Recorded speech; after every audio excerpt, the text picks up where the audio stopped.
তাই তো বের করতে পারবো না, সে এখন কমপ্লেন করতে বাচ্চাদের নিচে বসে আছে, কারণ তারা জায়গা পাচ্ছে না। কুকুর নিয়ে নিয়ে বেশি করে, যেখানে কুকুর যাতে গেটে না ঢুকে, গেটটাকে তাহলে কি করতে হবে, আমাদের টিন দিয়ে ভালো করে গেটটাকে প্রোটেকশন দিতে হবে। সেটার জন্য আমরা জানিয়েছি, যেখানে জানাবো তারা আসলে ভিজিট করে সেটাকে দেবে। কুকুর যদি ঢুকে যে মারতে না বলছে, বা ঢুকে গেলে মেরে দিতে হবে না, তাকে খবর দিতে হবে প্রপার জায়গা। তার জন্য একটা কলেজে কোনো একজন ফ্যামিলি মেম্বারকে নোডাল অফিসার হতে হবে। আমাদের জুলজি ডিপার্টমেন্টে সুপ্রতীক মুখার্জি স্যার, তাকে আমরা নোডাল অফিসার করেছি, তার নাম্বার দেওয়া আছে। কোনো কোথাও যদি রাস্তায় দেখো কুকুর ক্রিটিক্যাল অবস্থায় আছে, কলেজের কাছাকাছি মধ্যে, আর ভেতরে ঢুকলে তো কথাই নেই, তাহলে তোমরা সাথে সাথে ওই নাম্বারে খবর দেবে, যে ওই নাম্বার দেওয়া আছে সামনে মেন এন্ট্রান্সে ঢুকে দেখো বাংলায় একটা ইংরেজিতে দেওয়া আছে, সাথে সাথে খবর দেবে যে কুকুরগুলো ঢুকে আছে, আমরা কুকুরটাকে ভালো অবস্থা দেখছি না। তাহলে আমরা অথরিটিকে জানাবো, এখানে ভিডিও, তারপর পুলিশ আইসি আছে, সবকে আমাদের চিঠি জানানো হয়ে গেছে, এই কটা হচ্ছে তার অবস্থা দেখে ব্যাপারটা। আর পঞ্চায়েত মেম্বার, যিনি পঞ্চায়েত আছেন এখানে, তার সাথে আমরা কন্ট্যাক্ট করবো, তিনি আসবেন বলেছিলেন আমাকে। তো তারা এবার কি করবে, কুকুর যে ধরে যাদের জায়গাগুলো আছে, অথরিটি মিউনিসিপ্যালিটি থাকে, পঞ্চায়েতে কতটা আছে আমি জানি না, তো তারা সেভাবে এসে রেস্কিউ করবে, রেস্কিউ করে তাদের একটা সেন্টারে নিয়ে যাবে, কলেজে না, অন্য জায়গায়।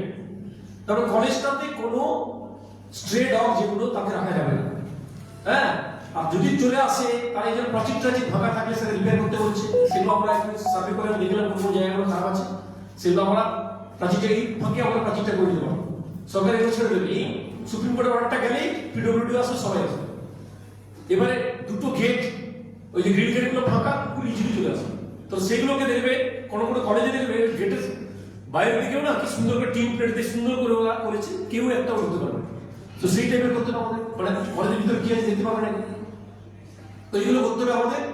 স্টুডেন্টদের কাজ হচ্ছে, বিশেষ করে এনএসএস ইউনিট যারা এনএসএস এর আছেন, সন্ধু স্যার আছেন, আমি বলেছিলাম এর পরের প্রোগ্রামটা এনএসএস কে নিয়ে করবো, আর কন্যাশ্রী ক্লাব, ওরা প্রতি মাসে একবার করে এরকম একটা অ্যাওয়ারনেস হবে।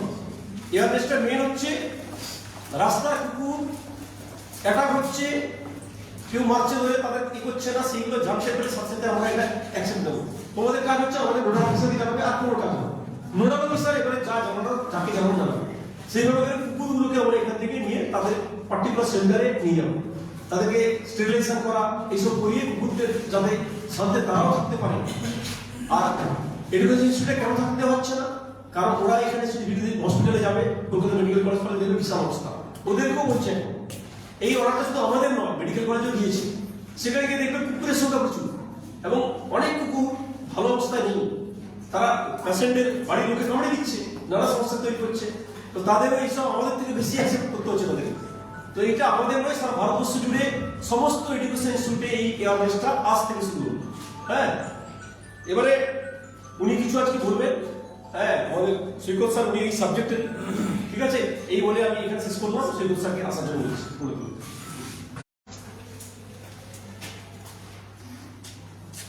প্রথমে বলি হচ্ছে, শোনা যাচ্ছে সবাই কথা, মানে মাইক লাগবে নিশ্চয়ই না।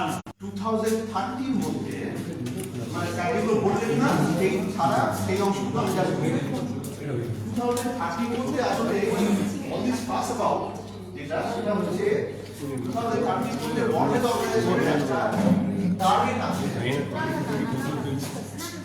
যে হিউম্যান ডেথ ডিউ টু সেটা জিরো করা। প্রথমে বলে দিচ্ছি বিগ নো, এবার আমরা বুঝবো why is a big no. Target তো নিতেই পারে, আমরা সাইন্টিফিক্যালি দেখবো, মানে আলোচনা করে দেখবো যে এটা কি আদৌ সম্ভব, সম্ভব হলে কেন সম্ভব, সম্ভব না হলে কোথায় কোথায় গন্ডগোল, যেটা আমরা সম্ভব হবে না, অ্যাকচুয়ালি হবে না, দেখবো দেখার চেষ্টা করবো। আচ্ছা, প্রথমেই বলি যে র্যাবিস বলে যে ডিজিজটা আছে, বোঝা যাচ্ছে একটা কোনো একটা infectious disease, but it is not contagious. আমরা জানি ইনফেকশাস কন্টাজিয়াস মানে তফাৎ কি, হ্যাঁ, মানে খেতে দিলাম কারো র্যাবিস হয়ে গেল, সেই জিনিস না। তাই it is a infectious disease. এর জন্য যে জিনিসটা দায়ী সেটা হচ্ছে একটা ভাইরাস, তার নাম হচ্ছে র্যাবিস ভাইরাস, RABV বলে। তাহলে এই র্যাবিস ভাইরাসটা আমরা জানি, ভাইরাস কি, virus is conditionally alive, is conditionally alive, মানে সবসময় যে অ্যালাইভ থাকে, যখন এটা আমাদের মধ্যে ঢোকে, তারপর তার গার্ডের অর্গানিজমের মধ্যে ঢোকে, তখন আমরা বুঝতে পারি যে ইট ইজ অ্যালার্ম। কি করে বুঝি? কারণ লাইফের মানে কোনো একটা, এই যে চেয়ার লিভিং না, আমরা লিভিং, বা কোনো একটা পোকা লিভিং, এটা দেখি কি করে? দুটো জিনিস দিয়ে দেখা যায়, সে কি তার বংশবিস্তার করতে পারছে আর সে কি গ্রোথ করতে পারছে। এক্ষেত্রে দেখবে ভাইরাসের, যে কোনো ভাইরাসের ক্ষেত্রে দেখবে একটা ক্রাইটেরিয়া ফুলফিল হয় আর একটা ক্রাইটেরিয়া ফুলফিল হয় না। ভাইরাস পার্টিকেলস বিলিয়ন যেগুলো বলি আমরা, সেই ভাইরাস পার্টিকেল গুলো কিন্তু গ্রো করে না, দে ইনক্রিজ নাম্বার। তাহলে এখানেও একটা গ্রে শেডে পড়ছে কিন্তু এই ডেফিনিশন। এটা প্রপারলি লিভিংও না, লিভিং এর যে দুটো minimum criteria, growth and reproduction, তার মধ্যে একটা দেখায় আর একটা কিন্তু দেখায়। ঠিক আছে? ফলে এরা এই ক্ষেত্রেও গ্রে এরিয়া। এইবার দেখি এই ভাইরাসটার কি প্রবলেম। এই ভাইরাসটা মানে how is it special. Vaccine করে আমরা দেখাচ্ছি এই যে করোনা ভাইরাস, এখানে পরে করোনা ভাইরাসের ভ্যাকসিন ইজ ইট সাকসেসফুল? কি মনে হয়? সাকসেসফুল হওয়ার কথা ছিল আদৌ? প্রথম কথা হচ্ছে সাকসেসফুল না, সাকসেসফুল হওয়ার কথাও ছিল না। আমরা যেটা করেছি এই ভ্যাকসিনেশনের মাধ্যমে, we created a barrier between the potentially, যারা ধরো এখনো যে এই মুহূর্তে কোথাও কর্নারে বিভিন্ন লোক আছে যাদের হয়তো ইনফেক্টেড রয়েছে, তার সঙ্গে নেক্সট যে উড বি ইনফেক্টেড যে লোকটা, তার মাঝখানে একটা ভ্যাকসিনেটেড পারসনের ব্যারিয়ার তৈরি করে দিয়েছে। হার্ড ইমিউনিটি যেটা বলে, HERD, হার্ড ইমিউনিটি মানে মাঝখানে একটা প্রচুর মানে ইমিউনাইজড, তারা immune against this particular virus, whatever virus it is. তাহলে একটা পোটেনশিয়ালি ইনফেক্টেবল একটা পারসন আর একটা হচ্ছে যে অলরেডি ইনফেক্টেড, তার মাঝখানে এই হাজার লক্ষ কোটি লোকের একটা ব্যারিয়ার আছে। তো ফলে দুজনের মিট করার সম্ভাবনাটা কম। This is called herd immunity. ঠিক আছে? কিন্তু তাই বলে কি ভাইরাসটা মরে যাবে? ভাইরাসটা মরা সম্ভব না। তার কারণ হচ্ছে এর এই যে হাফ ডেট, এটাই হচ্ছে ব্লেসিং ইন ডিসগাইজ। কারণ ভাইরাস পার্টিকেল হিসেবে বেঁচে থাকতে পারে বা এক্সিস্ট করতে পারে, যেটা প্রোটোজোয়া পারবে না। আমাদের শরীরে ঢুকলো, বাঁচলো, আর কারো শরীরে ঢুকবে, বা অন্য ব্যাকটেরিয়া আর কারো শরীরে ঢুকবে, বেঁচে থাকবে। বাইরে বেশিক্ষণ ব্যাকটেরিয়া থাকবে, বাইরে বেশিক্ষণ প্রোটোজোয়া থাকবে, তারা মরে। ভাইরাস সেটা না। তাহলে ভাইরাস মাটির মধ্যে, ধুলোর মানে বায়ুমণ্ডলের মধ্যে ঘুরে বেড়াচ্ছে। হ্যাঁ, পোটেনশিয়ালি কোনো একটা কাটা জায়গার মধ্যে পড়লো, একটা পার্টিকুলার কোরাম যদি সে মেনটেন করে, ইনফেকশন হয়ে যাবে। সে তোমাকে কামড়াক বানাবে বা যে কোনো একটা অ্যানিমাল কামড়াক বানাবে। আচ্ছা, এবার দেখি তাহলে এখানে দুটো জিনিস তো আছে, একটা হচ্ছে কালপ্রিট আর হচ্ছে যা সবাই স্যার বলে গেল, সেটা হচ্ছে টার্গেট অর্গানিজম বা ভিকটিম। এবার ভিকটিমের ক্ষেত্রে কুকুর কিন্তু ভিকটিম একজন, এবং তার সঙ্গে প্রায় সব ম্যামাল, থিওরিটিক্যালি প্রায় সব ম্যামাল, ইনক্লুডিং ব্যাটস, যারা উড়ে বেড়াচ্ছে যে ম্যামাল। হ্যাঁ, এটা একটা ইন্টারেস্টিং ব্যাপার আছে, বলবে এইটা হচ্ছে দেখতে ভেতরে যাচ্ছে না। এটা যদি পরবর্তীকালে প্রশ্ন আসে আমি তার এটা হচ্ছে ভাইরাস পার্টিকেলটা কিরকম দেখতে। খুব বেশি প্রোটিন নিয়ে আমরা জানি যে ভাইরাসের মধ্যে যে বিরাট কিছু সাংঘাতিক সেলুলার অর্গানিক, মানে সেলুলার স্ট্রাকচার না, যে সেলুলার অর্গানিক থাকবে, এর মধ্যে বেশ কিছু মানে লিপিড বাইলেয়ার রয়েছে আর কয়েকটা প্রোটিন রয়েছে। এর বেশি খুব একটা, আর নিউক্লিক অ্যাসিড রয়েছে অবশ্যই। সেটা আরএনএ ভাইরাস যদি হয় তাহলে সেটা হচ্ছে আরএনএ, আর যদি ডিএনএ ভাইরাস হয় তাহলে সেটা DNA, single stranded, double stranded guide করে। তো এই হচ্ছে মোটামুটি খুব সিম্পল স্ট্রাকচার যে কোনো ভাইরাসে। এবং এরা হচ্ছে বুলেট শেপ। এদের এই যে ভাইরাস লিসা ভাইরাস বলে, যে জেনাসের আন্ডারে পড়ে তাকে বলে লিসা ভাইরাস। এটা হচ্ছে বুলেট শেপ হয়। বুলেটের যে সামনের দিকের যে অংশটা, দেখো খেয়াল করে দেখো, এই অংশটা, এটা তো খুলে বার করা হয়েছে, অ্যাকচুয়ালি ভেতরে থাকে। এই যে এই অংশটা দেখো বুলেট শেপ না, বুলেটের যে সামনের দিকের অংশটা, সেই শেপ। তো এরা লিসা ভাইরাস হচ্ছে পার্টিকুলারলি এরকম। লিসা ভাইরাস শুধুমাত্র এ না, কিন্তু লিসা ভাইরাস আমার বেশ কয়েকজন আছে, 15-20টা স্পিসিস আছে লিসা ভাইরাস।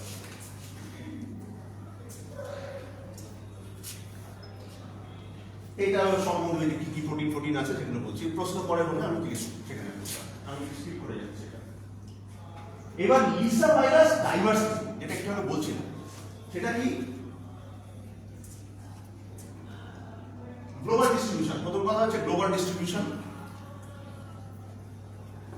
বহু রকমের লিসা ভাইরাস আছে, এমনকি একই জেনাসের বিভিন্ন সেরোটাইপস রয়েছে। সেরোটাইপস মানে হচ্ছে, তার মানে হচ্ছে তাদের মধ্যে অ্যাকচুয়ালি স্ট্রাকচারাল ভ্যারিয়েশন রয়েছে, যাতে তোমার শরীরের মধ্যে ঢুকলে আলাদা আলাদা ক্যাটাগরির ইমিউনোগ্লোবিন সে জন্ম নেয়, মানে তোমার শরীর তার এগেন্সে তৈরি করে।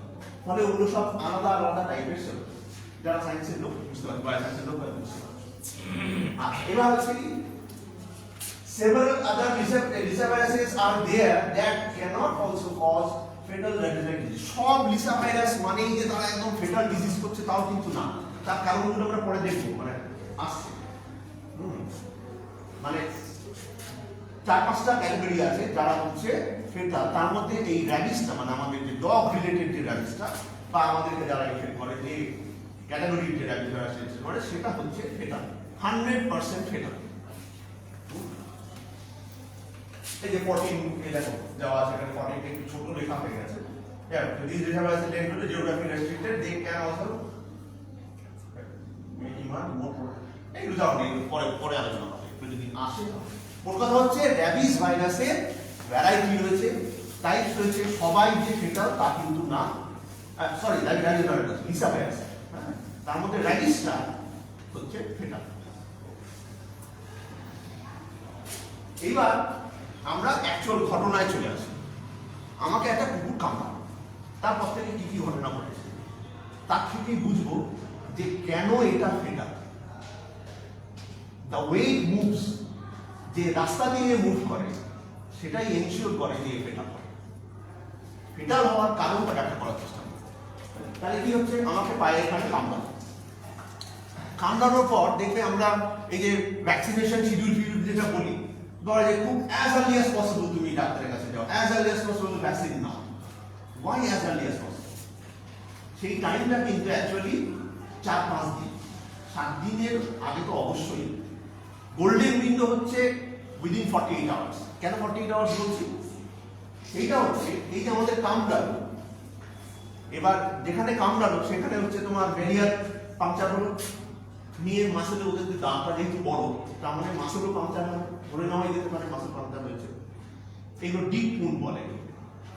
প্রথম যে জায়গায় এরা নিজেদের বংশ বিস্তার করে সেটা হচ্ছে মাসেলসে। This is the only window that you have to control this virus. এই উইন্ডোটা যদি ক্রস করে যায়, once it enters your nervous system, মানে ওই যে নিউরোমাসকুলার জাংশন, ওখান থেকে ওরা নার্ভ সেলকে ধরে নেয় ডাইরেক্ট। কেন ধরছে সেটা বলছি, অন্য জায়গায় যদি ব্লাড দিয়ে যেতে পারতো, ওরা যায় না, নার্ভ সেল দিয়ে যায়। সেইটাই ওদের ফেটালিটির কারণ। ওরা কি করে, ওখানে একটা পপুলেশন বাড়িয়ে নিল, কারণ যুদ্ধটা করছে কার সাথে? চ্যালেঞ্জারকে, ট্রিলিয়নস অফ সেলস যার মধ্যে রয়েছে। তাহলে তার যে অপোনেন্ট, সে তো ট্রিলিয়ন সেলের একটা বডি, তাহলে তার সঙ্গে যদি যুদ্ধে জিততে হয়, আমাদের তো মিনিমাম নাম্বার অফ সোলজার্স দিয়ে ফিল্ডে নামতে হবে। তাহলে সেই নাম্বারটা সে তৈরি করে নেয় হচ্ছে মাসেলের। কোন নাম্বারটা? Quorum for infection.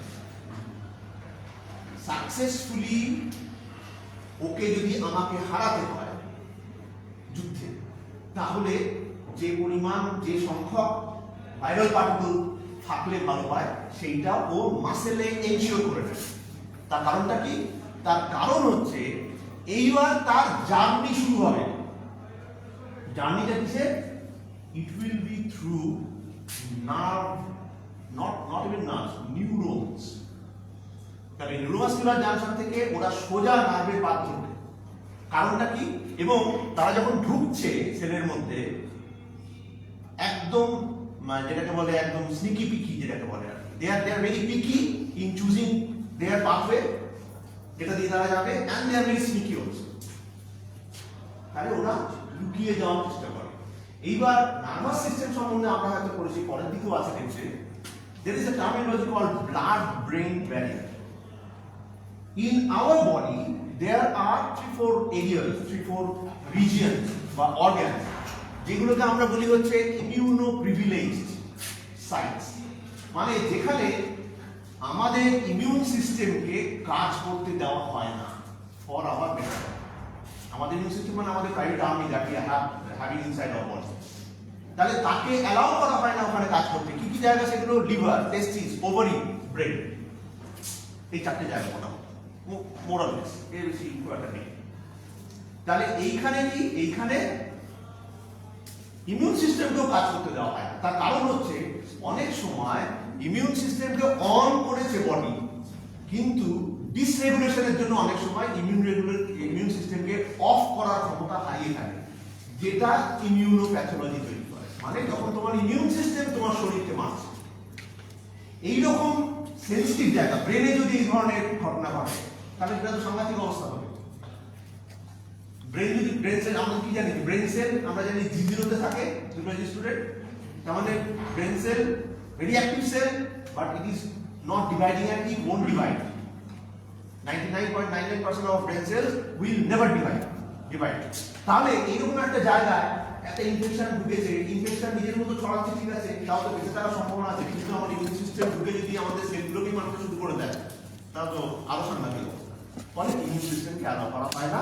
এই সুযোগটাই নেয় হচ্ছে এই ধরনের ভাইরাসটা। শুধু এ না, আরো এরকম ভাইরাস আছে কিন্তু নিউরোট্রপিক ভাইরাস বলে এগুলোকে, যেগুলো নার্ভ সেলকে ধরে জার্নিটা করে। ওই blood brain barrier, blood brain barrier মানে হচ্ছে যে ব্যারিয়ারটা দিয়ে ব্রেনকে ব্লাড থেকে আলাদা রাখা, এই ধরনের ইনফেকশনের হাত থেকে বাঁচানো। তাহলে কি আমি যদি শুরুতেই নিউরোমাসকুলার জাংশন থেকে ভাইরাসের পয়েন্ট অফ ভিউ ভাবো, আমি যদি নিউরোমাসকুলার জাংশন থেকে নার্ভের মধ্যে ঢুকে পড়তে পারি, তাহলে তো ব্লাড ব্রেন ব্যারিয়ারের আমার কাজ করার ক্ষমতা নেই, আমি তো নার্ভের পাথওয়ে দিয়ে ঢুকে যাচ্ছি। বোঝা গেছে? তাহলে চুপচাপ ডিভাইড না করে সে চুপচাপ ওই নিউরোমাসকুলার জাংশন দিয়ে ঢুকে আমরা কাইনেসিন, ডাইনিন, মলিকুলার বায়োলজি পড়া হয়েছে তোমাদের, যে মলিকুলার বায়োলজি, ওখানে দেখবে যে মুভমেন্টের সময়, সেলুলার মুভমেন্টের সময় দু ধরনের মলিকিউল ট্রান্সপোর্ট হিসেবে, মানে কুলি হিসেবে কাজ করে। সেলের যে কুলি, যারা বিভিন্ন কার্গো এই দিক থেকে ওই দিকে নিয়ে যায়, ডাইনিন নিয়ে যায় হচ্ছে রেট্রোগেট, মানে তোমার নার্ভ সেলের শেষ দিক থেকে নার্ভ সেলের মাথা পর্যন্ত নিয়ে যায় হচ্ছে এরা। তাহলে এরকম ভাবে ওই এদেরকে ক্যারি করছে, সেম ডাইনিনকে টার্গেট করে হচ্ছে এরা। তাহলে ডাইনিনের মাধ্যমে ওরা চলে যাচ্ছে হচ্ছে নার্ভ সেলের মাথায়, ওইখান দিয়ে ডাইরেক্ট ওরা ব্রেনে ঢুকে পড়ছে। এই যে জার্নিটা, এইটাই হচ্ছে তোমার কাছে লাস্ট চান্স। তাহলে কি দুটো উইন্ডো তোমার কাছে আছে, একটা হচ্ছে মাসল সেলে, যেখানে ওরা ডিভাইড করার ক্ষমতা রাখছে, ভ্যাকসিনেশন তখন করতে পারো। আর একটা হচ্ছে নার্ভ সেল দিয়ে গেছে অথচ ব্রেনে পৌঁছয়নি তখন পর্যন্ত, that is also the second window, যেটা 7 দিন 8 দিন মতো টাইম লাগে। কোনো ভ্যারাইটির ক্ষেত্রে, মানে কোনো স্ট্রেনের ক্ষেত্রে এটা অনেক সময় 1 বছরও নিতে পারে, ডিপেন্ডিং অন দ্য স্ট্রেন। তাহলে মোটামুটি এরকম 7 দিন 10 দিনের একটা উইন্ডো তোমার কাছে থাকে মাসল সেল এবং নার্ভ সেলের রেট্রোগেট মুভমেন্ট, যেটা মানে ব্রেনে পৌঁছানোর ক্ষেত্রে। এইটা ক্রস করে যাওয়ার পরে তোমার হাত থেকে বলটা বেরিয়ে গেল। কেন বেরিয়ে গেল? এইবার তার খেলা শুরু হলো। এই যে বিভিন্ন রকমের সিমটম, যখন আমরা একটা লোক যে র্যাবিস দ্বারা ইনফেক্টেড হয়েছে, প্রথমে আমাদের বাড়িতে তো আমি ধর রেগুলার খেতে দিই, আমাদের বাইরে যে রাস্তার কুকুর আছে রেগুলার খেতে দিই, সারাক্ষণ এসে আমাকে কামড়াচ্ছে, চাটছে, এই করছে ওই করছে। এবার হঠাৎ করে এরকম ভাবে কামড়ে দিতে, ধরো আমাকে র্যাবিস ইনফেকশন তার আছে, আমি তো রেগুলার হতে অভ্যস্ত। কেন বারণ করে যে মানে স্প্রে ডগকে খেতে দিও না, বারণ করে তুমি রেগুলার ট্র্যাক করতে পারছো না, তার অ্যাক্টিভিটিস ট্র্যাক করতে পারছো না, সে অন্য কোনো র্যাবিস ডক্টরে কামড়েছে কিনা তুমি জানো না, তোমার বাড়ির কুকুরকে তুমি ট্র্যাক করতে পারছো, যে মেশিনি কালচার হচ্ছে র্যাবিস ইনফেকশন হবে করতে, ঠিক আছে। এইবার কি হয়, যে সময় তোমার প্রথম সিমটম দেখানো শুরু করবে, সিমটম দেখানোর আগে তো তোমার কিছুই নেই, এইটাই হচ্ছে চালাকি। এই একদম সিমটমলেস হিসেবে তোমার ব্রেনে পৌঁছে যায়, but once it reaches your brain, খেলা শেষ।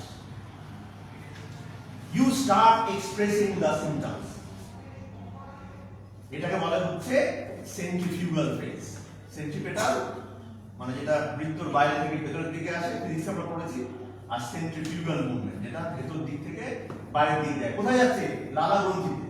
কারণ এইবার ভাইরাস বুঝেছে যে আমি তো অনেক দিন এই বডিটার মধ্যে রয়েছি, এবার তো আমাকে বেরোতে হবে, তাহলে সেটাকে এনশিওর করার জন্য এইবার সে সেন্ট্রিফিউগাল মুভমেন্ট শুরু করবে। নিয়ে আমাদের যে টার্মিনাল নাকের মধ্যে নাকের যে মিউকাস লেয়ার আছে, তারপর আমাদের লালা গ্রন্থি, এইখানে তারা প্রচুর পরিমাণে এবার তারা ডিভিশন করতে শুরু করে দিয়েছে, ভয়ঙ্কর পরিমাণে ডিভিশন করতে শুরু করে দিয়েছে। তখনই হাইড্রোফোবিয়া, তখনই নার্ভাসনেস। তার হচ্ছে দোজ রিজন দেখবো কি কি রিজন হয়, those reasons of your brains are getting infected more and more. তখন সিমটম গুলো দেখায়। এই সিমটম আমি যেটা বলছি তোমাকে, সেটা হচ্ছে সিমটম দেখানোর পাথা। সিমটম গুলো তো আমরা জানি, হাইড্রোফোবিয়া হচ্ছে, নার্ভাসনেস হচ্ছে, অ্যাগ্রেশন বেড়ে যাচ্ছে, ডিপ্রেশন হয় অনেক সময়, তার উপর ভিত্তি করে দু ধরনের ক্যাটাগরি হয়ে যায় সিমটমের উপর ভিত্তি করে। হ্যাঁ, তো এই ধরনের ফিক্সড একটা হয়, জ্বর আসে, হ্যাঁ, এরকম অনেক কিছু হয়, প্যালপিটেশন হয়, স্যালাইভা ঝরতে শুরু করে বেশি করে। This are the symptoms. তার কারণ হচ্ছে ওই ওই জায়গাগুলো হয়েছে। আরেকটা জিনিস অদ্ভুত একটা দেখা গেছে, তোমার ন্যাচারাল বিহেভিয়ার পাল্টে যায়। মানে ন্যাচারাল বিহেভিয়ার পাল্টে যাওয়া মানে ধরো তোমার বাড়িতে পোষা কুকুরটা রেগুলার তোমাকে আদর করছে, করছে, এবার হঠাৎ করে তার সে অ্যাগ্রেসিভ হয়ে গেল। এটা হচ্ছে এক ধরনের, তুমি বুঝতে পারলে যে পাল্টে গেল বিহেভিয়ারটা, ন্যাচারাল বিহেভিয়ার। আর উল্টোটা, একটা শেয়াল বা একটা নেকড়ে যেটা মানুষকে দেখলে পালিয়ে যাওয়ার কথা, সে যদি না পালিয়ে গিয়ে চুপচাপ শান্তভাবে তোমার কাছে এসে দাঁড়িয়ে পড়ে, ইট ইজ ডিরেক্ট লক্ষণ অফ র্যাবিস। মানে ন্যাচারাল বিহেভিয়ার পাল্টে। মানে যারা টেনশন ভোগে তারা যদি টেনশন ফ্রি ঘোরে, আর যারা টেনশন ফ্রি ঘোরার কথা তারা যদি টেনশনে ঘোরে, দুটোই আনন্যাচারাল। তাহলে সিলভ্যাটিক সাইকেলে, মানে যারা হচ্ছে জঙ্গলে জঙ্গলে থাকে, যে যারা মানুষকে ভয় পাওয়ার কথা, মানুষকে অ্যাভয়েড করে যাওয়ার কথা, তারা যদি মানুষকে অ্যাভয়েড না করে, আর যাদের মানুষকে অ্যাভয়েড করার কথা না, তোমার বাড়ির ডোমেস্টিক যারা, তারা যদি তোমার উপর অকারণ অ্যাগ্রেসিভ হয়ে যায়, it is the first sign of rabies.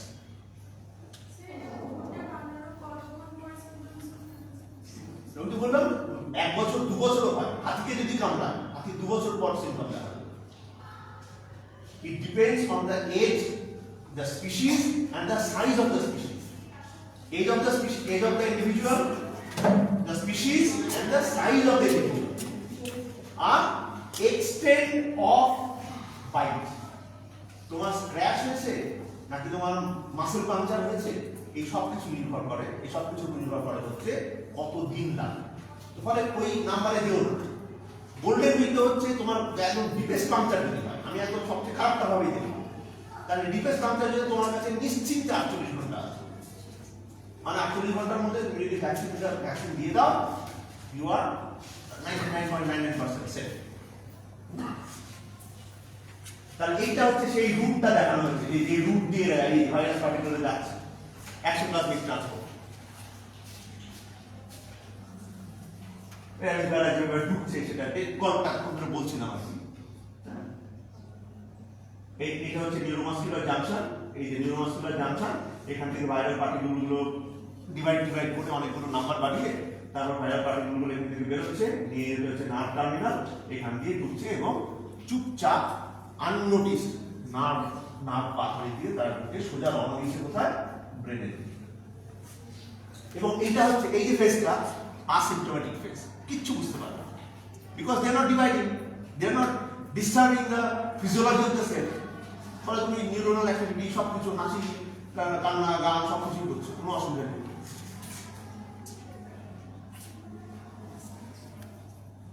যেটা বলছিলাম একটা সেন্ট্রিপেটাল ফেজ আর centrifugal phase. Centripetal phase is safe, যতক্ষণ সেন্ট্রিপেটাল ফেজে আছে you have some chance at least. Centripetal ফেজের যত আগে ধরতে পারবে, যত early stage of the centripetal phase ধরতে পারবে, তত তোমার পার্সেন্টেজ পাবে। যত পরের দিকে সেন্ট্রিপেটাল ফেজের পরের দিকে যাবে, তত তোমার 99টা হয়তো 80% হয়ে গেল, তারপরে হয়তো 75% হয়ে গেল, এরকম। নিউরোপ্যাথোলজি, আমরা জুলজির লোকরা তো পড়েছি, নিউরোডিজেনারেশন পড়েছি, অ্যাগ্রেশন মনে আছে? মনে নেই, আবার পড়াতে হবে তোদের, মানে তোরা আমাকে পড়াবে। আচ্ছা, এবার হচ্ছে দু ধরনের নার্ভ ডিস্টারবেন্স হতে পারে। মানে আমাদের যে ব্রেনের যে ডিস্টারবেন্স, এই যে আমাদের যে অ্যাবনর্মাল বিহেভিয়ার হয় এই ইনফেকশনটার জন্য, সেটা দুটো কারণে হতে পারে, একটা হচ্ছে নার্ভ সেলগুলো মরে যাচ্ছে সেই কারণে হতে পারে, বা নিউরোনাল ডিসফাংশন হচ্ছে। 98% ক্ষেত্রে এই যে সিম্পটমগুলো যেগুলো দেখা যায়, that is because of neuronal dysfunction, মানে dysregulation of the neurons, not due to neuro degeneration, মানে ডেথ অফ দ্য। এটা নিয়ে অনেকের ভুল ধারণা আছে যে যেহেতু ওই সমস্ত সিম্পটমগুলো দেখা যায় তাহলে ওই অঞ্চলের নিউরনগুলো হয়তো মরে যাচ্ছে, হুইচ ইজ রং। তার মানে সেলদের কি হয় না হয় দেখুন। আচ্ছা, এবার এরা তাহলে প্রশ্নটা কি তাহলে, how they manage to be so elusive, তার একটু ব্যাখ্যাটা একটু আগে পেয়েছে যে ম্যানেজ কি করবে, মানে মাসল সেল সোজা নিউরনের মধ্যে ঢুকে গেল তো বলে ওখানে তো ওদের কে ধরবে। নার্ভ সেল তো কি বলা হয়েছে যে নার্ভ সেলস গুলো বা ব্রেন সেলস গুলো এগুলো হচ্ছে ইমিউনো প্রিভিলেজ, মানে ইমিউন সিস্টেম খুব একটা বেশি এদেরকে স্ক্যানিং করে না for the presence of external pathogen. এইটা ভেতরে ডিপ আলোচনা করবো না, এইটাকে বলা হচ্ছে proteins with high PID score.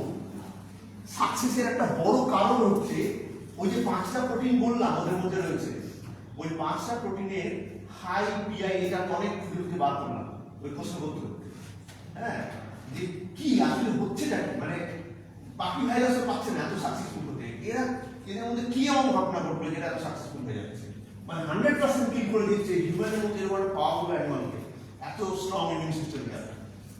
দেখা যাচ্ছে এদের প্রোটিনগুলো হাই পিআইডি স্কোরে, ওই 5টা প্রোটিনের মধ্যে বেশ করে জি প্রোটিন বলে, মানে যেটা দিয়ে তারা ওই বিভিন্ন সেল সারফেসকে আইডেন্টিফাই করে ঢুকে যায়, ওইটা হাই পিআইডি স্কোর। মানে পিআইডি কথাটা বলা হচ্ছে protein intrinsic disorder,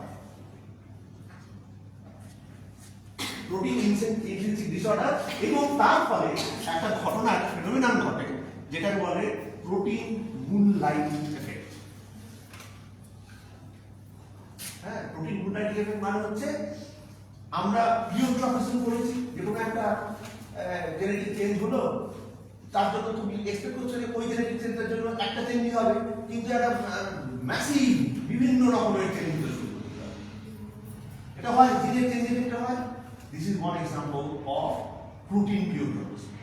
functional pleiotropism মানে হচ্ছে প্রোটিনের সিকোয়েন্স এক, কিন্তু তার মানে ফোল্ডিং আলাদা হওয়ার জন্য ওই একই প্রোটিন মাল্টিপল এনজাইমকে টার্গেট করতে পারে, মাল্টিপল অন্যান্য প্রোটিনকে টার্গেট করতে পারে, এবং তাদের সঙ্গে ইন্টারঅ্যাকশন করে সেই খেলাটাই করতে যেতে পারে, যেটা অন্যান্য ভাইরাসের ক্ষেত্রে এতটা হয় না। পিআইডি স্কোর এতটা না ওদের।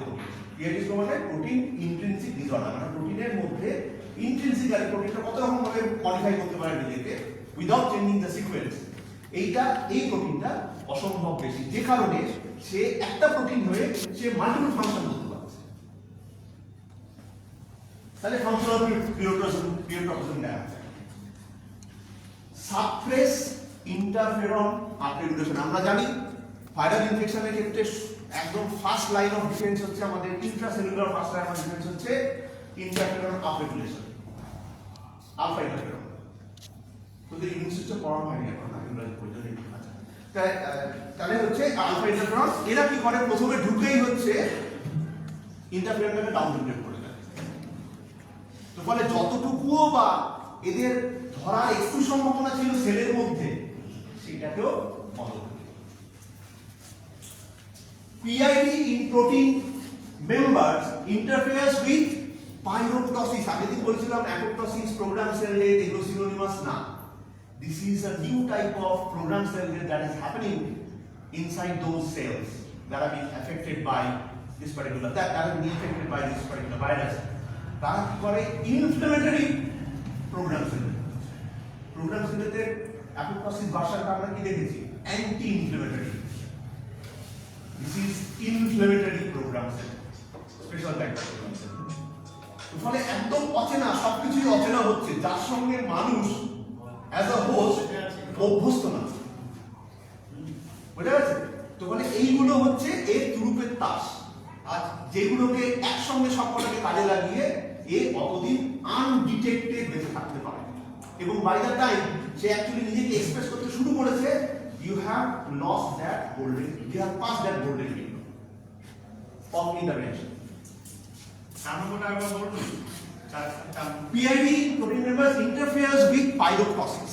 ওই যে বললাম যে PID, protein intrinsic disorder, normal protein থাকলে তার তো একটা বা দুটো ম্যাক্সিমাম দুটো টার্গেট থাকতো, কিন্তু এই যে হাই PID স্কোরওয়ালা যে প্রোটিন, শুধু যে জি আছে তা না, বাকি যে 4-5টা প্রোটিন আছে তাদের মধ্যে PID স্কোর জি এর মতো অতটা না হলেও অনেকটাই আছে। So they are quite variable protein, মানে একটা প্রোটিন বিভিন্ন রকমের ফোল্ডিং করে বিভিন্ন স্ট্রাকচার ফাংশন করতে পারে। সেইটা করে সে কি করছে, এই 5টা প্রোটিন দিয়ে সমস্ত খেলা খেলে দিচ্ছে সেলের মধ্যে। সে এই পাইরোপ্টোসিস নামক এই অদ্ভুত ধরনের একটা প্রোগ্রাম চালু করে দিল, যার সঙ্গে আমরা অভ্যস্ত নই। So we do not know actually how to deal with this new kind of apoptosis, because this is less than 1% of apoptosis or program cell that is happening inside our body. তাহলে তুমি যে খাবারটা regular খাচ্ছ, যে গানটা regular শুনছো, সেইটার সঙ্গে বেশি অভ্যস্ত হবে না। কারণ হঠাৎ করে মাইকেল জ্যাকসনের গান চালিয়ে যে রেগুলার রবীন্দ্রসঙ্গীত শুনে অভ্যস্ত, তার তো একটা ডিস্টার্বেন্স হবে। সে তো know how to deal with it, সেই হবে। ফলে মেসমারাইজ হয়ে যায় আমাদের বডি বা আমাদের ব্রেন, মেসমারাইজ হয়ে যায়। It is confused how to deal with this new challenge. এবার অ্যাফেক্টেড ব্রেন এরিয়াস, এইখানে দেখো বাকিটা তো বুঝতেই পারছো, এগুলো ইচ্ছে করে দিয়েছে, এগুলো ব্রেন কোন কোন ব্রেন এরিয়া ইনফেক্টেড হলে কি কি সিমটম আসবে, তার কানেকশন বলেছিলাম না, স্ট্রাকচার ফাংশন কানেকশন ফাংশন। তাহলে পন্সে যদি ইনফেকশন হয় তাহলে সিমটম কি আসবে? প্যারালাইসিস তোমার কখন হবে? যখন মেডুলা অবলাঙ্গাটায় গন্ডগোল হবে, কারণ ওটা হচ্ছে আমাদের ব্যালেন্সের সঙ্গে টাইম। তাহলে প্যারালাইসিস হচ্ছে মানে তুমি ধরে নেবে যে তখন ভাইরাল ইনফেকশনটা, ভাইরাল স্প্রেড হচ্ছে তোমার পন্সে এবং মেডুলা অবলাঙ্গা, যেটা আমাদের ব্যালেন্সের জন্য দাঁড়ায়। তাহলে এরকম ভাবে সবটা দেওয়া আছে। দেখো সবার শেষে দেওয়া আছে হচ্ছে সেরিব্রাল কর্টেক্স। ইচ্ছে করে দিয়েছি, মাঝখানে কোথাও একটা দিতে পারতাম। সেরিব্রাল কর্টেক্সটাকে লাস্টে কেন দিয়েছি, তার কারণ হচ্ছে বোঝানোর জন্য। অনেকের ধারণা যে এই যে অ্যাগ্রেশন হয়, ওই লোকগুলোতে অ্যাগ্রেসিভ হয়ে যায়, যারা তার মানুষের কথাই বলছি, যে তাদেরকে বেঁধে রাখতে হয়, অ্যাগ্রেসিভ হয়ে যায়।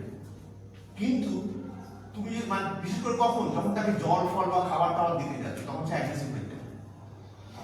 তার কারণ হচ্ছে তার তখন অপোজিং যে নার্ভাস তন্ত্র, ধরো তুমি জল খাচ্ছ, যখন জল খাও তখন তোমার নিঃশ্বাস বন্ধ করতে হয়।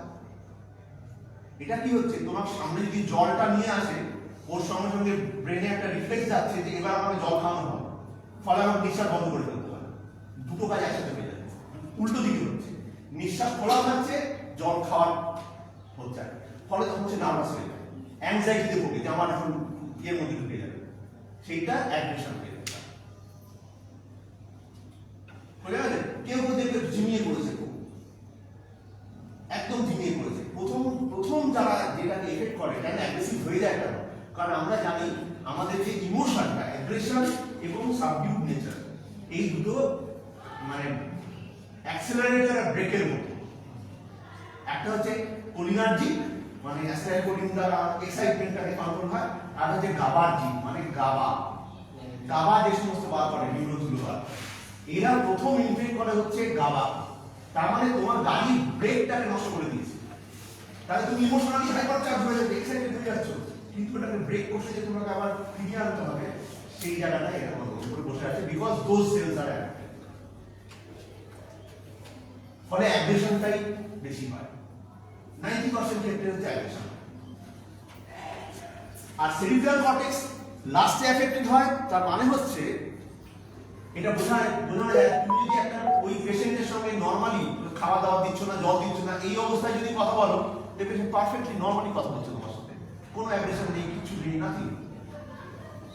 তার কারণ তার সেন্স কাজ করছে, কারণ সেন্স ওই সেন্সের জন্য কাজ করা হচ্ছে। বা তুমি ধর জিজ্ঞেস করো, আচ্ছা তোমার ছোটবেলায় কি হয়েছিল বলো তো, মেমোরি, পারফেক্ট মেমোরি। কারণ cerebral cortex is the last part of the brain to be affected.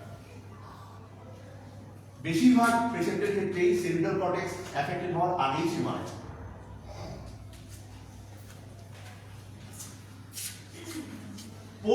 Exposure prophylaxis, যেটা আমাদের মেইন কনসার্ন, যে আমাকে কামড়ে দিয়েছে, এবার আমি করবোটা কি? এবার করা হচ্ছে যেটা টিটেনাসের ক্ষেত্রে আমরা করি, প্রথমবার কামড়েছে, আমরা ভ্যাকসিন দেবো। টিটেনাসের ক্ষেত্রে ভ্যাকসিন দেবো। ভ্যাকসিনটা কি? ভ্যাকসিনটা হচ্ছে ওই জিনিসটাই তোমার শরীরে ঢোকানো, তাই তো? আর অ্যান্টিটক্সিনটা কি? অ্যান্টিটক্সিনটা হচ্ছে ওই জিনিসটার এগেইনস্টে ঘোড়ায় তৈরি করা জিনিস তোমার শরীরে ঢোকানো হলো, যাতে রেডিমেড সঙ্গে সঙ্গে এফেক্ট হয়। তাহলে এক্ষেত্রে প্রথম যেটা দেওয়া হবে, যেহেতু প্রথমবার তোমাকে কামড়েছে, প্রথম ডোজটায় দেওয়া হবে অ্যান্টিটক্সিন বা অ্যান্টি র্যাবিস ইমিউনোগ্লোবুলিন, যেটা পরে আছে। তারপর ভ্যাকসিনেশন কি হবে? প্রথমে ওই জায়গাটা একদম ভরিয়ে দিতে হবে ইঞ্জেকশন। দেখবে যে যেখানে কামড়ায়, যদি কোনো আত্মীয় স্বজনকে কামড়ে থাকে, জিজ্ঞেস করবে যে যেখানে কামড়ায় সেখানে ইঞ্জেকশনটা দেয়, অন্য কোথাও দেয় না। ওখানে ইঞ্জেকশন দিচ্ছে, কারণ ওখানে দিচ্ছেটা কি? ওখানে দিচ্ছে হচ্ছে ওই অ্যান্টি র্যাবিস ইমিউনোগ্লোবুলিনটাকে। কারণ তখনও তো তার শরীর র্যাবিসের এগেইনস্টে ইমিউনোগ্লোবুলিন তৈরি করার জায়গায় আসেনি, কারণ এক্সপোজার হতে হবে, তারপর তোমার শরীর তার এগেইনস্টে ইমিউনোগ্লোবুলিন তৈরি করবে, তারপর ওটাকে নিউট্রালাইজ করবে। It will take at least 7 days time, minimum 5 days তো লাগবে। তাহলে by giving that anti rabies immunoglobulin first, you are buying that time. এবং তারপরে আবার ওই ভ্যাকসিনটা দিয়ে দেওয়া। প্রথমে ইমিডিয়েটলি দেওয়ার পরে দেওয়া হয়েছে ওই ইঞ্জেকশনটা, অ্যান্টি-র্যাবিস ইমিউনোগ্লোবুলিনটা, তারপরে দেবে হচ্ছে একদিন পরে দিলে হচ্ছে ভ্যাকসিনটা, যাতে তোমার শরীর অ্যান্টি-র্যাবিস ইমিউনোগ্লোবুলিন তৈরি করতে পারে। এইটাই বলা আছে বিভিন্ন ডোজে, এরকম কটা ডোজ, যদি প্রথমবার কামড়ায় কটা ডোজ, যদি সেকেন্ড টাইম কামড়ায় তাহলে ডোজ কম হয়, সেটাই বলা আছে, বেশি কিছু বলা আছে। হ্যাঁ বলো। যদি নেগেটিভ ইমপ্যাক্ট কিছু আছে, মানে আমাকে কামড়াতো, মানে সবসময় র্যাবিস ঢুকছি শরীরে তা নয়, যে না না, এই চান্সটাই দিতে পারো। এই যে সব সময় ঢুকছে না, না, যদি মানে বাড়ি ঢুকলো, আমি তো তাকে খেয়াল রাখছি। হ্যাঁ, হ্যাঁ। হ্যাঁ, তো কিছু তার আননেসেসারি কিছু মানে হয়নি, আমি হঠাৎ করে একদিন কামড়ে দিল, হ্যাঁ। তাহলে হবে না। তুই যদি ধর 7 দিন ধরে দেখছিস যে একটুখানি অনুমান করে ঘুরছে কুকুরটা, বা তার সালাইভাটা ঝুঁক করছে, বা লোম ভালো করেছে এবার জিজ্ঞেস করো, তো বাড়ির কুকুরটা হঠাৎ করে লোম খারাপ হয়ে গেছে, লোম নর্মাল থাকে, হঠাৎ করে লোম খারাপ হয়ে গেছে, পাইলো ইরেকশন, ওই জায়গাটা এফেক্টেড হয়েছে, বুঝে গেছে? তাহলে বুঝতে হবে যে ও অলরেডি ইনফেক্টেড, এবং মানে নর্মাল লেভেলের লালা পড়ছে না, তার থেকে বেশি লালা পড়ছে। সেই অবস্থায় যদি তোকে কামড়ায়, তোর যদি বাড়ির কুকুর হয়, do not wait for it to die. যদি মরে যায় 7 দিনের মধ্যে মারা যাবে, বাট 7 দিনের পরে যদি তুই ইনজেকশনটা নিস, খুবই লাভ। না স্যার, আমি বলতে চাইলাম মানে আমার মানে র্যাবিস ঢুকলো না, ভাইরাস আমাকে ঢুকলো না, তারপরেও আমি ভ্যাকসিন নিচ্ছি, মানে আমি জানি না। ও আচ্ছা, ওই যে না না, কি হবে? তুই এমন একটা জিনিস নিয়েছিস যে টার্গেটটা নেই ওখানে, তো ওটাকে আস্তে আস্তে তোর শরীর ওটাকে নষ্ট করে দেয়। ওটা তো ইমিউনোগ্লোবুলিন, তোর শরীরে যখন ইমিউনোগ্লোবুলিন থাকে, তাহলে তোর শরীর কি করবে? ওই ইমিউনোগ্লোবুলিনটা এগেইনস্ট ইমিউনোগ্লোবুলিন তৈরি করবে, নিয়ে ওটা মেরে দেবে। ওটা নিয়ে ভাবনার কিছু নেই। বিকজ ইমিউনোগ্লোবুলিন আমরা জানি is not a killer molecule itself. এ নিজে মারে না, এর মারায় অ্যাসিস্ট হয়, এ নিজে কিলার মলিকিউল না। ফলে একটা সুবিধা আছে। তাহলে আমরা শেষের দিন চলে এসেছি, একদম লাস্ট। ওই যে র্যাবিস ইমিউনোগ্লোবুলিন জিনিসটা কি সেটা দেখি।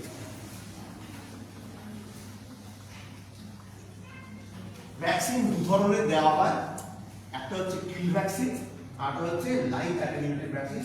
হিউম্যানের ক্ষেত্রে কিলটাকে প্রেফার করা হয়, কারণ আমরা লাইভ অ্যাটেনুয়েটেড প্রবলেম জানি যে অনেক সময় ওটা রিভার্ট করে, রিভার্ট করলে প্রবলেম আছে, যে কারণে হিউম্যানের ক্ষেত্রে আমরা ওই রিস্কটা নিই না।